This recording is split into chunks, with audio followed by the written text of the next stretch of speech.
नमस्कार दोस्तों, मैं ऋतिक यादव वीडियोवादी P2 के YouTube चैनल पर आपका स्वागत करता हूं। आज के इस वीडियो में हम बात करेंगे क्लास 10 फिजिक्स का 8वां चैप्टर जिसका नाम है विद्युत धारा का तापीय प्रभाव। इस चैप्टर में हम पढ़ेंगे कि पहले तो पढ़ेंगे इसकी परिभाषा, कुछ परिभाषाएं पढ़ने के बाद हम कुछ ऐसे यंत्र के बारे में पढ़ेंगे, ऐसे उपकरण के बारे में पढ़ेंगे जिसे हम विद्युत ऊर्जा देते हैं, इलेक्ट्रिक करंट देंगे और हमें वहां से क्या मिलेगा, ताप। ठीक है, ताप या ऊष्मा दोनों कहिए, दोनों का मतलब एक ही होता है, तो दोनों में से कोई ना कोई हमको मिलता है, तो उसके बारे में पढ़ेंगे। जिसके लिए हमें जानना जरूरी है विद्युत ऊर्जा किसे कहते हैं। हमारी हेडिंग है पहली, विद्युत ऊर्जा किसे कहते हैं। देखिए विद्युत ऊर्जा, विद्युत की बात किया है यानी कि एक इलेक्ट्रिक सर्किट होना चाहिए, एक इलेक्ट्रिक यानी कि विद्युत परिपथ। मान लीजिए कोई विद्युत परिपथ है, यहाँ पर एक रेजिस्टेंस लगा दिए, उसके बाद यहाँ एक बैटरी लगा दी, यहाँ पर एक की लगा दी। ठीक, तो देखिए बैटरी हो गई। अब इस परिपथ में करंट कब प्रवाहित होगा, करंट कब फ्लो करेगी, जब बैटरी से मुक्त इलेक्ट्रॉन निकलेंगे। क्या निकलेंगे? मुक्त इलेक्ट्रॉन निकलेंगे, आवेश निकलेंगे।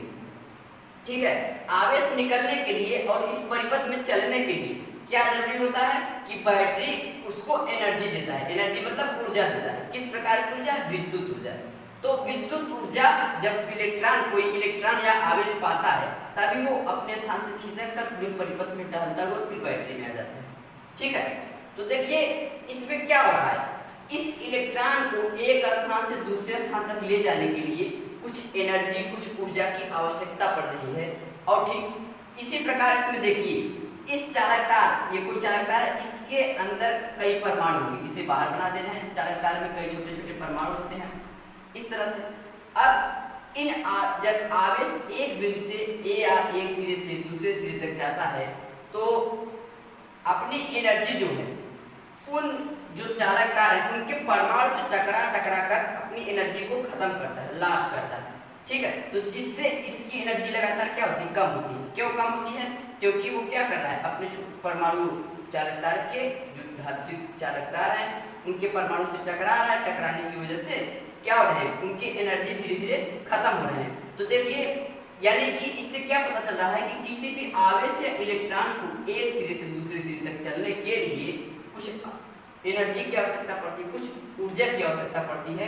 उसी ऊर्जा को कहते हैं विद्युत ऊर्जा। ठीक है, क्या कहते हैं? विद्युत ऊर्जा। तो विद्युत ऊर्जा की परिभाषा क्या होती है, किसी चालक तार में आवेश प्रवाहित होने में जो ऊर्जा व्यय होती है उसे विद्युत ऊर्जा कहते हैं। ठीक है, वही बात कर रहे हैं। अब एक परिपथ होगा तभी तो हमारा कोई करंट फ्लो करेगा, यानी कि विद्युत धारा प्रवाहित होगी। विद्युत धारा जब प्रवाहित होगी, कैसे प्रवाहित होगी, जब कोई आवेश या इलेक्ट्रॉन गति करेंगे। ठीक है, तो वही कहा है किसी चालक तार में इलेक्ट्रॉन को एक सिरे से दूसरे सिरे तक ले जाने के लिए जो ऊर्जा व्यय होती है उसी को कहते हैं विद्युत ऊर्जा।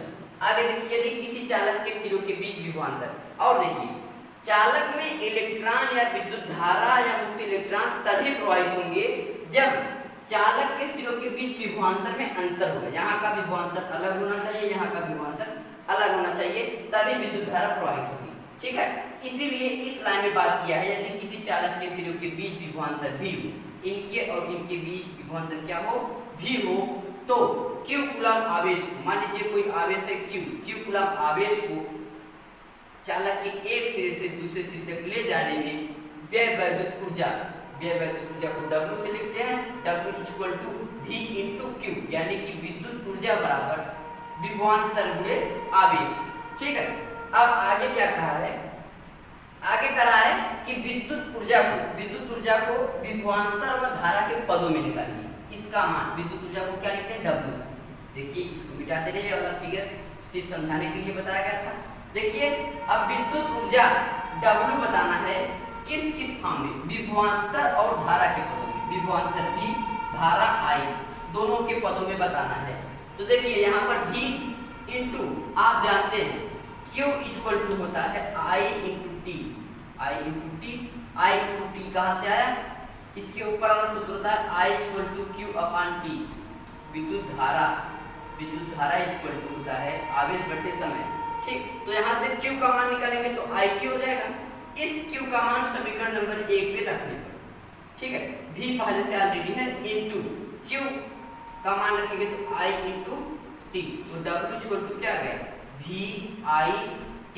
तो देखिए विद्युत ऊर्जा का मान जो है वोल्टेज और करंट विभवांतर व धारा के पदों में ज्ञात हो गया, यही निकालना था। आगे फिर बात किया है विद्युत ऊर्जा W का मान धारा व प्रतिरोध के पदों में, मतलब ऐसा समीकरण बताइए जिसमें W I और R क्या होना चाहिए, I और R। यहाँ पर देखिए स्मॉल I और कैपिटल I, विद्युत धारा एक ही है, तो इसे आप कैपिटल I लिख लेंगे तो ज्यादा अच्छा होगा। अब किस में निकालना है, जिसमें W हो, I हो, R हो। तो देखिए समीकरण नंबर 2 मान लीजिए इसको।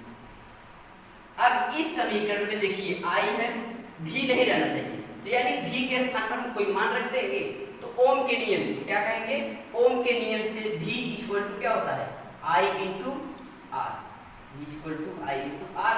अब V का मान समीकरण 2 में रखने पर W इक्वल टू V का मान क्या होता है I इंटू R इंटू, देखिए V का मान हो गया, फिर I इंटू T, तो W का मान क्या आ गया I square R T, W का मान आ गया W बराबर I स्क्वायर R T।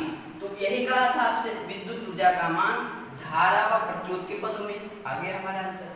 तीसरा समीकरण बना देंगे। आगे कह रहा है विद्युत ऊर्जा W का मान विभवांतर और प्रतिरोध के पदों में, मतलब ऐसा समीकरण बताइए जिसमें W हो, विभवांतर V हो और प्रतिरोध R हो, ठीक है। देखिए समीकरण 2 में W इक्वल टू, अब देखिए इस समीकरण में V है, V रहना चाहिए, विद्युत ऊर्जा की बात किया है तो W रहेगा ही ऑलरेडी, विभवांतर होना चाहिए, विभवांतर है, प्रतिरोध होना चाहिए। तो देखिए यहाँ पर I है, यहाँ पर I का मान रख देंगे तो R ऑलरेडी आ जाएगा। कैसे आएगा, कहेंगे ओम के नियम से I का मान क्या हो जाएगा, यहाँ से I equal to V upon R हो जाता है ओम के नियम से। यहाँ से ओम के नियम से I का मान निकालेंगे, R नीचे हो जाएगा तो I equal to V upon R। अब देखिए I का मान समीकरण नंबर 2 में रखने पर, तो V ऑलरेडी है इंटू I का मान क्या है, I का मान है V अपान R इंटू T, तो इसका मान क्या आ गया W का मान आ गया V, देखिए V स्क्वायर इंटू T अपान R। अब देखिए ये तो कहा था विद्युत ऊर्जा W का मान विभवांतर V व प्रतिरोध R के पदों में, तो देखिए V और R आ गया, तो समीकरण नंबर 4, ये हमारा क्या हो गया समीकरण नंबर 4। अब देखिए विद्युत ऊर्जा के जितने भी न्यूमेरिकल होंगे इन्हीं पे होगा 1 2 3 4, ठीक है, इन्हीं पे सभी सवाल बनेंगे, सभी न्यूमेरिकल बनेगा। अब देखते हैं आगे, देखिए यानी कि W बराबर आप क्या कर सकते हैं, यहाँ पर हमारी अगली हेडिंग है इलेक्ट्रॉन वोल्ट। इलेक्ट्रॉन वोल्ट किससे कहते हैं, इसका फार्मूला है, समीकरण है W equal to E into V।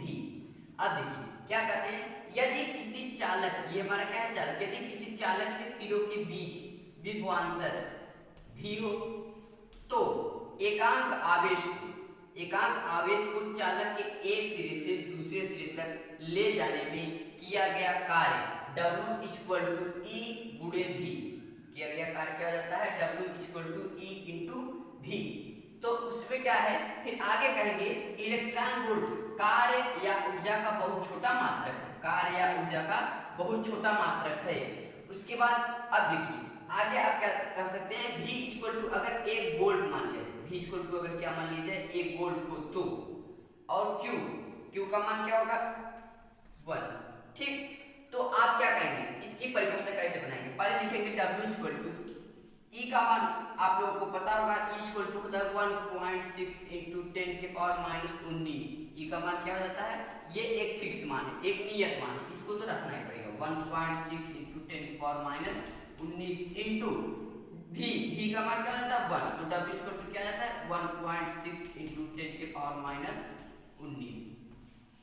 W का मान क्या आ गया जूल, 1.6 माइनस 19। तो इसकी परिभाषा कैसे बनाएंगे, कहेंगे यदि किसी चालक के सिरों के बीच विभवांतर 1 वोल्ट हो तो एकांक धनावेश को चालक के एक सिरे से दूसरे सिरे तक ले जाने में किया गया कार्य W इक्वल टू 1.6 इंटू 10 के पावर माइनस 19 इलेक्ट्रॉन वोल्ट।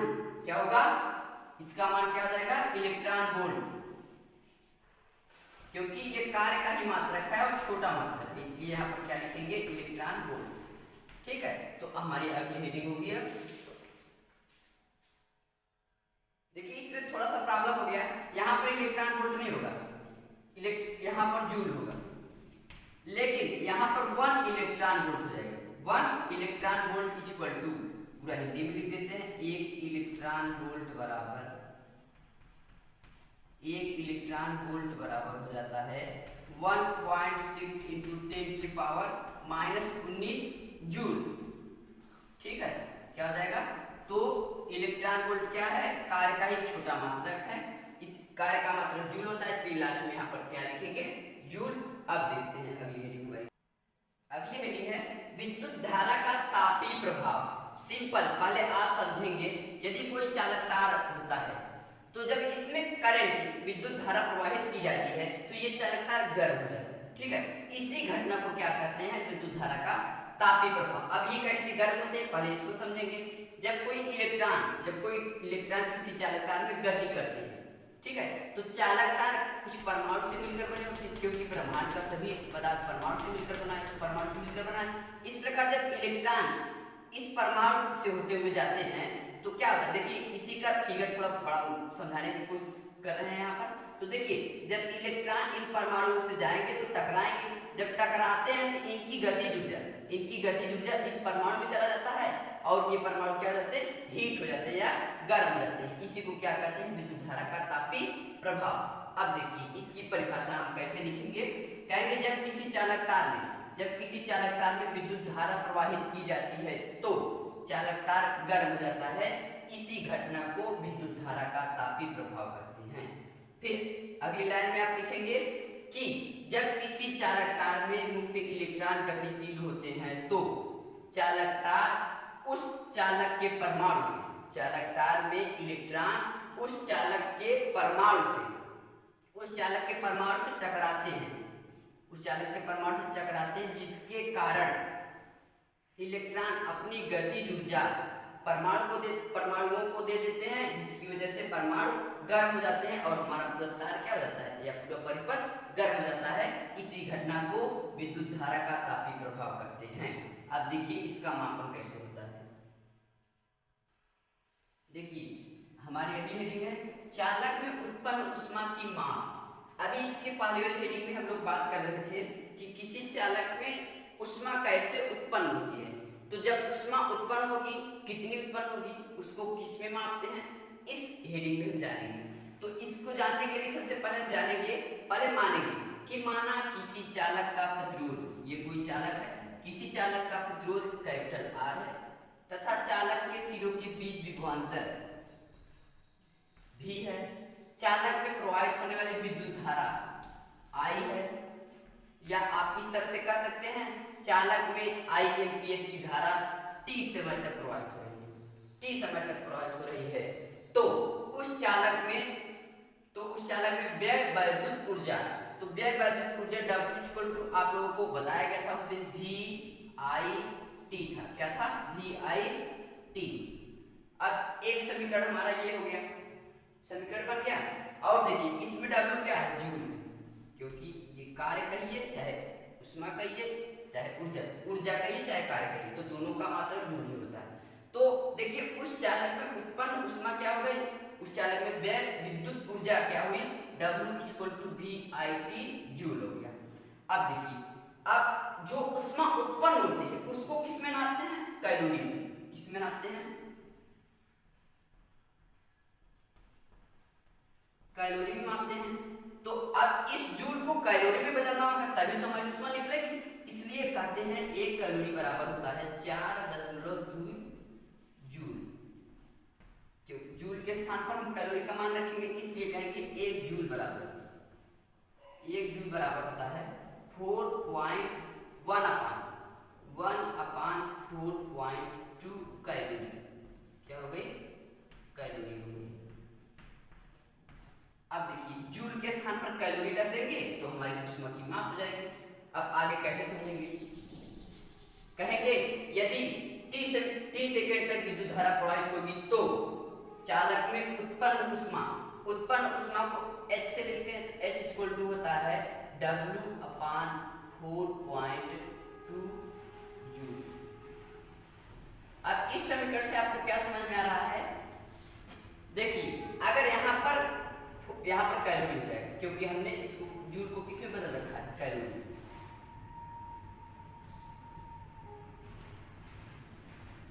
यहाँ पर क्या हो गया? कैलोरी। ठीक, इससे क्या स्पष्ट हो रहा है कि H इक्वल टू क्या था? W था, तो क्या था? जूल।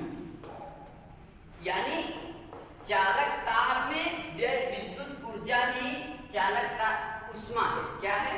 चालक तार में व्यय विद्युत ऊर्जा W ही उष्मा है।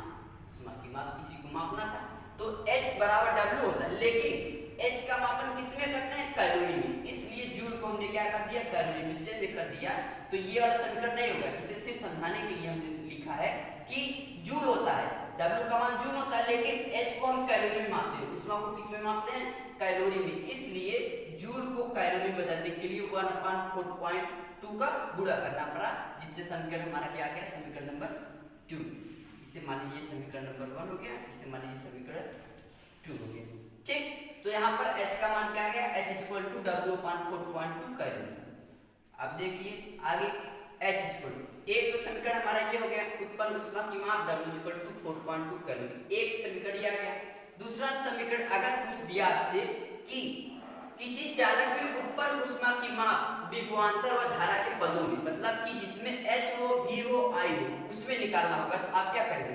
W का मान समीकरण 2 में रखिए। W का मान क्या है? समीकरण नंबर 1 से समीकरण नंबर 1 का मान समीकरण नंबर 2 में रखने पे, या W का मान समीकरण नंबर 2 में रखने पर, तो W का मान क्या है? VIT/4.2 calorie. समीकरण नंबर 2 हो गया। अब देखिए इससे न्यूमेरिकल कैसे बनेगा?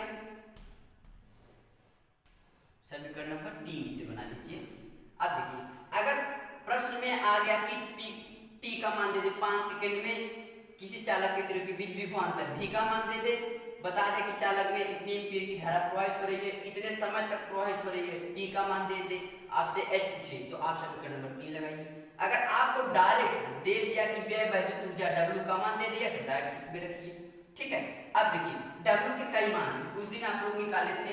W इक्वल टू एक होता है V into Q, W equal to होता है VIT, W इक्वल टू होता है I²RT, W इक्वल टू होता है V²/R इंटू T। तो देखिए W के कितने मान है? 1 2 3 4।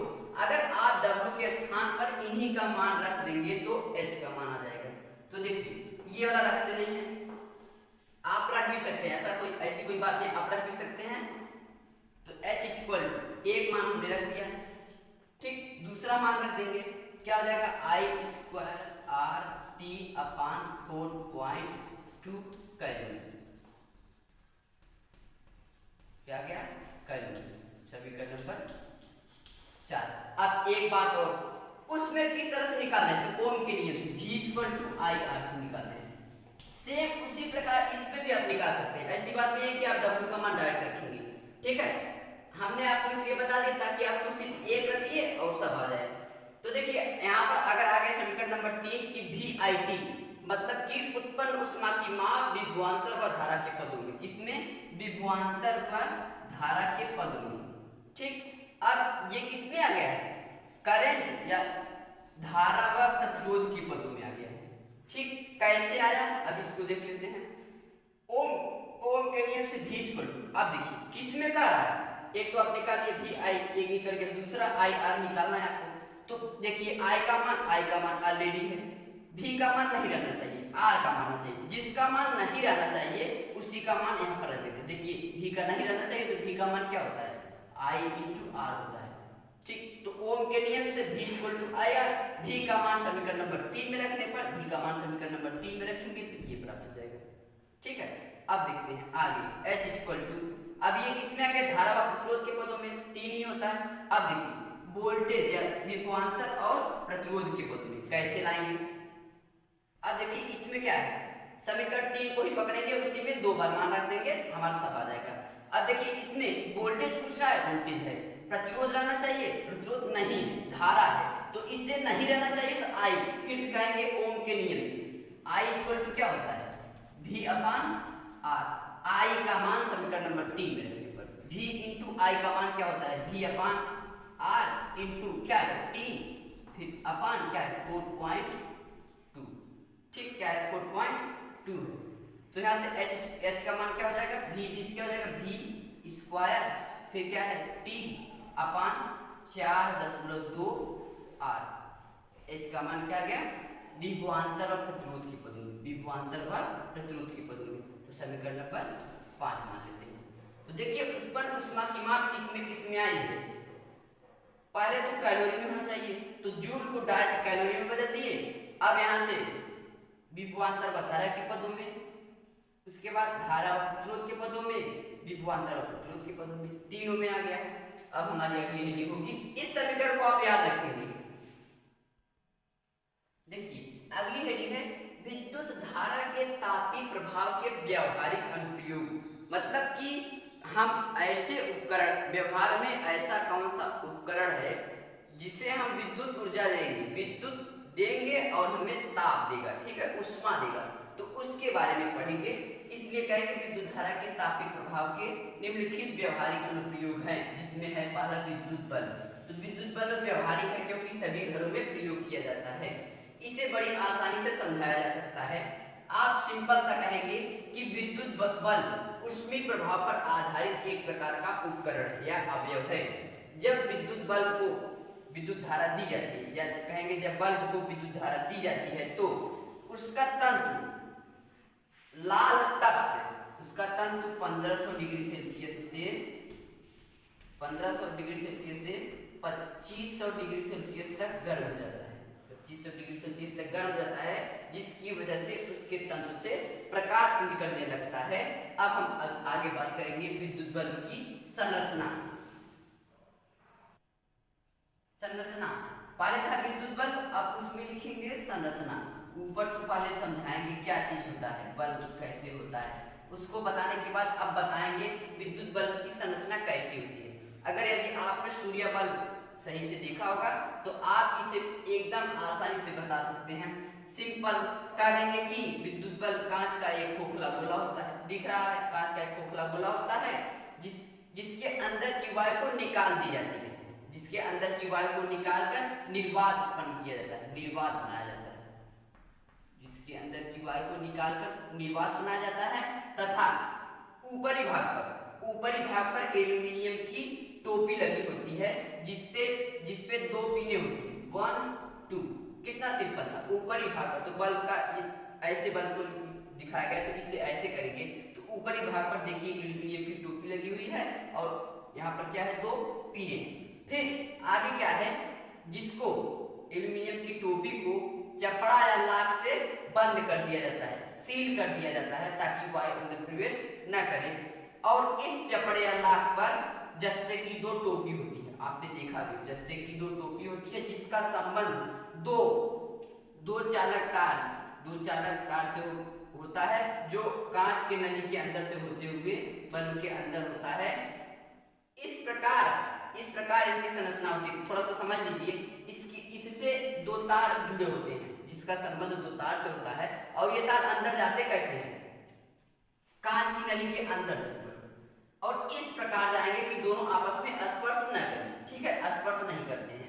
तो इसी को बताना है, कैसे कहेंगे कि जस्ते के टांके लगे होते हैं, जिसका संबंध 2 चालक तार से होता है। दोनों चालक तार इस प्रकार होते हैं कि दोनों को स्पर्श न करें तथा कांच की नली से होकर जाते हैं, ठीक, कांच की नली से होकर जाते हैं और दोनों आपस में स्पर्श नहीं करते हैं।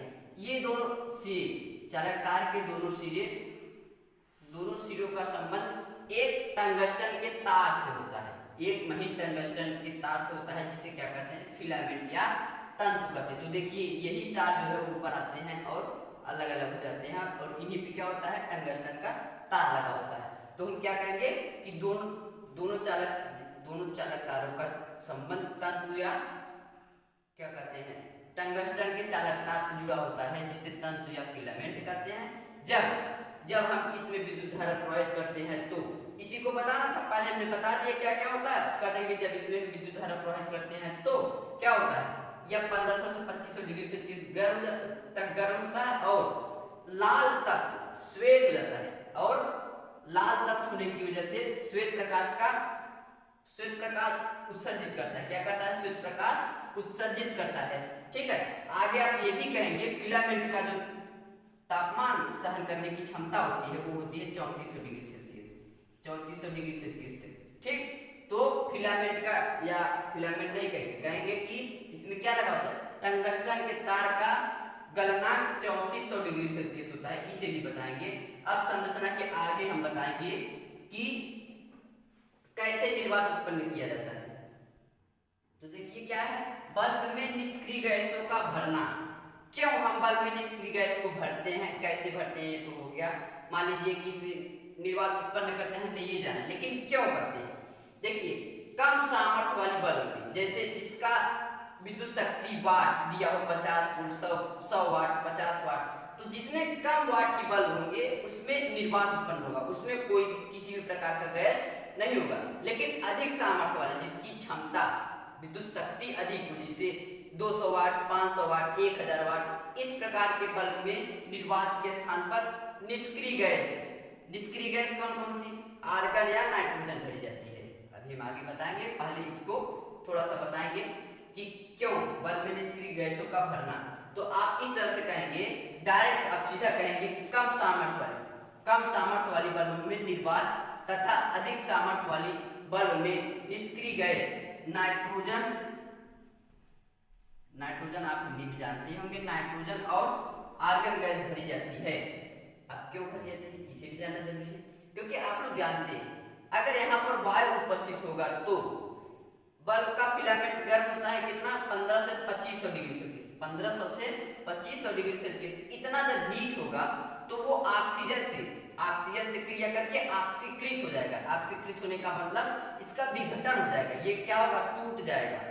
ठीक है, वाष्पीकृत हो जाएगा। इस प्रकार समझिए कि ये क्या हो जाएगा, खंडित हो जाएगा, खराब हो जाएगा। इसलिए यहाँ पर वायु के स्थान पर निर्वात या अक्रिय गैस नाइट्रोजन या आर्गन भरते हैं। ठीक है, ताकि वाष्पीकृत और ऑक्सीकृत दोनों कम, वाष्पीकृत मतलब कि वाष्प के रूप में बदलने लगता है, क्योंकि 2100 डिग्री सेल्सियस, 2500 डिग्री सेल्सियस इतना जब हीट होगा तो ये वाष्प के रूप में बदलकर इसकी दीवार में चिपकने लगेगा। और ऑक्सीकृत भी होगा तो ये क्या होगा, जल जाएगा। क्या हो जाएगा, जलकर टूट जाएगा। इसीलिए क्या कहते हैं कि अधिक सामर्थ्य वाले बल्बों में अक्रिय गैस निर्वात या आर्गन गैस भरी जाती है, क्योंकि ये गैस, इन गैसों की उपस्थिति में फिलामेंट का, यहाँ पर अगर उपस्थित है, फिलामेंट का ऑक्सीकृत और वाष्पीकृत नहीं होता है। फिलामेंट ऑक्सीकृत और वाष्पीकृत नहीं होता है, जबकि निर्वात तथा अक्रिय गैस के स्थान पर यदि वायु उपस्थित होगा, क्या, ऑक्सीजन उपस्थित होगा, तो 2100 डिग्री सेल्सियस तक, 2100 डिग्री सेल्सियस तक फिलामेंट गर्म होने पर, या 1500 से 2500 डिग्री सेल्सियस तक फिलामेंट गर्म होने पर वह ऑक्सीजन से ऑक्सीकृत हो जाएगा, ऑक्सीजन से संयोग करके ऑक्सीकृत हो जाएगा और फिलामेंट टूट जाएगा, जिससे हमारा बल्ब खराब हो जाएगा। इसलिए क्या करते हैं, यहाँ पर निर्वात या निष्क्रिय गैस को भरा जाता है। अब आगे हम समझेंगे हानि, कौन कौन सी हानियां हैं पहले समझेंगे। देखिए हानि क्या होगी, अगर ये 2100 डिग्री सेल्सियस तक गर्म होता है, आप वैसे भी सूर्य बल्ब इस्तेमाल किए होंगे, जानते होंगे कि जब बल्ब नया आता है तो अधिक उजाला देता है, अधिक प्रकाश देता है, लेकिन कुछ दिन के बाद प्रकाश उसका कम होने लगता है। क्यों, क्योंकि जब हम इसको विद्युत धारा देते हैं तो 2100 डिग्री सेल्सियस ताप तक जब ये गर्म होता है, इसका फिलामेंट जब ये प्रकाश उत्सर्जित करता है तो इनका वाष्पीकरण भी होता है, मतलब कि ये वाष्प के रूप में बदलने लगते हैं और इसकी दीवार में आकर क्या करते हैं, चपक जाते हैं।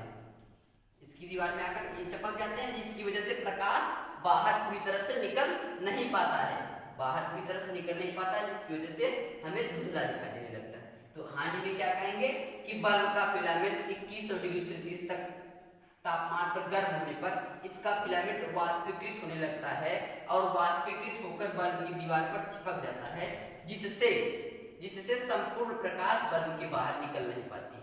यही हमारी हानि थी। अब देखिए इसी में हम दूसरा पढ़ेंगे, विद्युत धारा के तापीय प्रभाव के व्यवहारिक अनुप्रयोग में दूसरी हेडिंग पढ़ेंगे, हीटर। अब ये हेडिंग है विद्युत उष्मक अथवा हीटर। इसे समझने के लिए पहले आप समझेंगे, यदि कोई चालक तार है जिसका प्रतिरोध आज बहुत अधिक हो, क्या हो, बहुत अधिक होगा, तो उसमें जब हम करंट प्रवाहित करते हैं तो क्या होता है, बहुत अधिक होने की वजह से विद्युत धारा को रोकता है। जब हम करंट को प्रवाहित करते हैं तो विद्युत धारा को ज्यादा से ज्यादा मात्रा में रोकता है, जिसकी वजह से बहुत अधिक ऊर्जा व्यय होती है। और यही ऊर्जा इतनी अधिक हो जाती है कि ये तार लाल तप्त हो जाता है और क्या करता है, उष्मा देने लगता है। ठीक है, तो इसी को समझने के लिए आप पहले सिंपल भाषा में कहेंगे, उसके बाद तब इसकी संरचना की बात की जाएगी। ठीक है, पहले आप कहेंगे कि जब किसी उच्च प्रतिरोध वाले चालक तार में विद्युत धारा प्रवाहित की जाती है तो जिसका प्रतिरोध बहुत हाई है, ठीक है, तो उच्च प्रतिरोध वाले चालक तार में विद्युत धारा प्रवाहित की जाती है तो चालक तार लाल तप्त होकर उष्मा उत्पन्न करता है। तब उसके बाद हम बात करेंगे, क्योंकि इस तार को जानने के बाद अब हम बात करेंगे विद्युत उष्मक अथवा हीटर की संरचना। इसकी क्या बात करेंगे, संरचना। आइए देखते हैं इसकी संरचना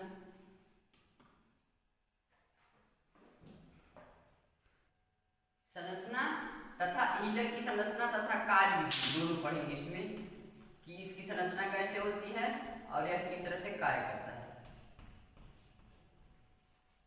कार्य विधि हो गई। देखिए इसमें जो होता है नाइक्रोम का तार लगा होता है, नाइक्रोम, ठीक। और ये क्या है, चीनी मिट्टी का उपयोग किया जाता है ताकि अधिक हीट को सहन कर सके और विद्युत यानी करंट को भी अधिक से अधिक फ्लो करा सके। ठीक है, तो इसकी संरचना क्या कहेंगे, पहले कहेंगे आप कि विद्युत हीटर चीनी मिट्टी का बना एक पात्र होता है जिसमें कई खांचे होते हैं, 1 2 3, तो इस प्रकार के कई खांचे होते हैं। इन खांचों के अंदर नाइक्रोम के तार बिछाए जाते हैं। ठीक है, नाइक्रोम के तार बिछाए जाते हैं और इस हीटर में दो सिरे ए और बी होता है जिसका संबंध इन नाइक्रोम के तारों से होता है। ठीक, इतना समझ गए। और ये खांचे चीनी मिट्टी के ही बने होते हैं, चीनी मिट्टी का बर्तन होगा, उसी में चीनी मिट्टी का खांचा होगा और उन खांचों के अंदर नाइक्रोम का तार सेट किया गया होता है।